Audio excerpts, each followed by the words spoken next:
Saya bisa gambarkan untuk 2021 ya, pelonggaran pembatasan oleh pemerintah memberikan dampak yang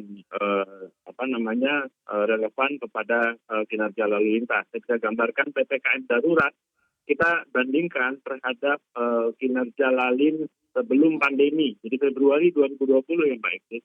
Waktu PPKM darurat kita hit sekitar 43%. Waktu level 4 kita kurang hanya 23,5%, level 3 minus 7,3%, dan saat level 1, PPKM level 1 di November-Desember, kita hanya turun 2,5%, minus 2,5% dari angka sebelum pandemi. Saat ini lalu lintas kami bersama Marga Group sekitar 3,3 juta sehari di seluruh Indonesia.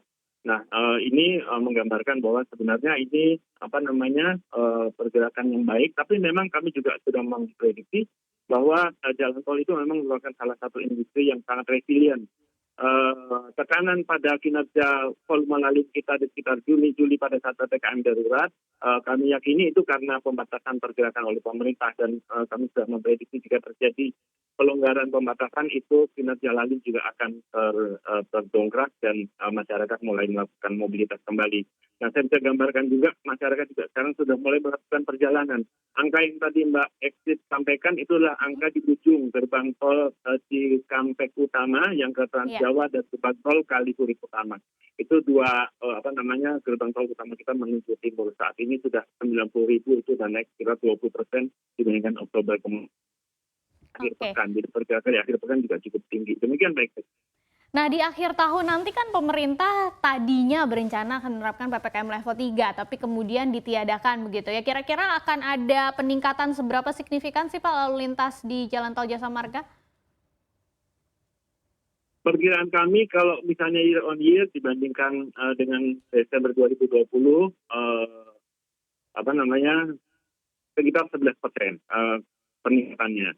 Nah, pemerintah saat ini kita juga sedang berkoordinasi, dan tentu pada saat pemerintah nanti menetapkan hal-hal terkait misalnya persyaratan perjalanan, kemudian menetapkan terkait pembatasan lalu lintas terkait ganjil genap dan sebagainya, kemudian juga misalnya terkait dengan pengecekan dan sebagainya, baik di rest area maupun di titik-titik tertentu di sepanjang jalan tol, kita mendukung keputusan pemerintah tersebut. Artinya kita juga akan mendukung apapun kebijakan pemerintah dalam rangka Nataru, tapi di sisi yang lain kami tetap siaga sepenuhnya untuk memberikan pelayanan terbaik dalam rangka Nataru nanti di akhir tahun ini. Oke, dengan peningkatan trafik lalu lintas yang tadi sudah dijelaskan oleh Pak Heru dari tahun 2020 ke 2021 sudah sangat jauh berkurang, dampaknya sendiri ke kinerja Jasa Marga seperti apa Pak? Kalau per kuartal ketiga kan saya baca laporan keuangannya sudah naik hampir 400% ya untuk laba bersihnya sendiri. Apa saja sih pemicunya Pak Heru?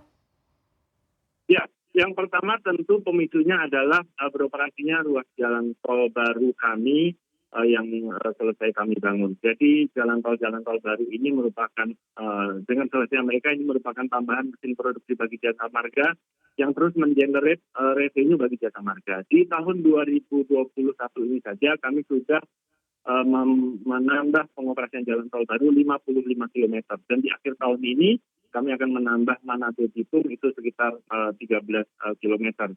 Nah, itu satu, penambahan ruas jalan tol baru yang mengenerate revenue karena terbangun konektivitas.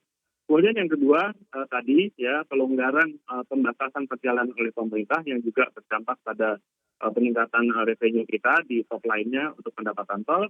Kemudian juga efisiensi yang kami lakukan. Jadi dari sisi cost, kami juga memanage cost kami. Misalnya